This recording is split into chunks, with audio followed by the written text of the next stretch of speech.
सुंदर, अप्रतिम, मनमोहक सौभाग्य अलंकार मंगळसूत्र महोत्सव 100% जीएसटी फ्री. मयूर अलंकार, सराफ बाजार आणि गंगापूर रोड, नाशिक.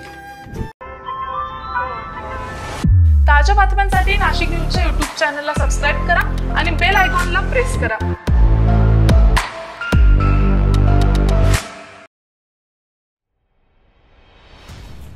बस स्थानकात लावलेल्या स्वस्त घराच्या जाहिरातीवरील फोन नंबरवर संपर्क केलेल्या वृद्धेला ठाणे येथे स्वस्त घर देण्याचं आमिष देत 5,80,000ची रक्कम घेत फसवणूक केल्याप्रकरणी बिल्डरसह 4 संशयितांच्या विरोधात इंदिरा नगर पोलीस ठाण्यात फसवणुकीचा गुन्हा दाखल करण्यात आलेला आहे.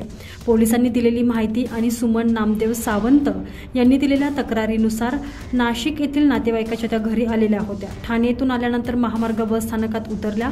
स्थानकाच्या भिंतीवर लावलेले ठाणे येथे नवीन घरासंबंधी जाहिरात त्यांनी पाहिली. या जाहिरातीवरील फोन नंबर त्यांनी लिहून घेतला. पाथर्डी फाटा येथील नातेवाईकांच्या घरी असताना त्यांनी संबंधित क्रमांकावर संपर्क साधला. यावरील संशयित दत्तप्रसाद विनायक प्रभू, अनिल लक्ष्मण मदने, प्रकाश शोस्ते आणि प्रशांत बाळकृष्ण गुरव यांनी पाथर्डी फाटा येथील एका हॉटेलमध्ये मीटिंग घेतली.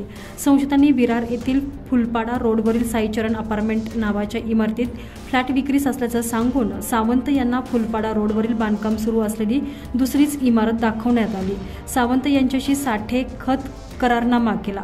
सावंत यांनी स्वस्तात घर मिळत असल्यानं करारनामा करत वेळोवेळी 5,80,000ची रक्कम दिली.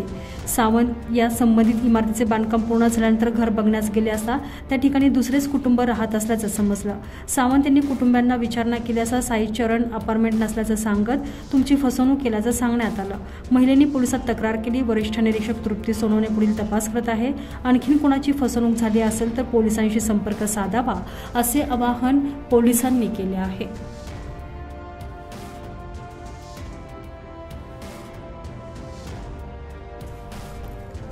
Bureau report, Nashik news, Nashik.